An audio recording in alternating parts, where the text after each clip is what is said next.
भाजपा घाटकोपर पूर्व पदाधिकारी बैठक संपन्न।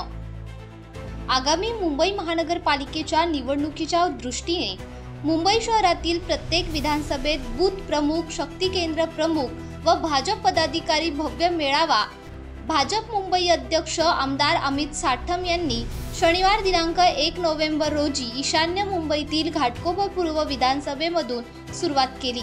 यावेळी आमदार पराग शाह, जिल्हा महामंत्री भावेश भानुशाली, लाल बहादूर यादव, मुंबई पदाधिकारी भालचंद्र शिरसाट, अशोक राय, प्रवीण छेडा, जिल्हा उपाध्यक्ष विकास कामत, रवी पूज, माजी नगरसेविका श्रीमती बिंदू त्रिवेदी, श्रीमती रितू तावडे, घाटकोपर पूर्व विधानसभेतील सर्व मंडळ अध्यक्ष आणि सर्व वार्ड अध्यक्ष व मान्यवर मंडळी उपस्थित होती।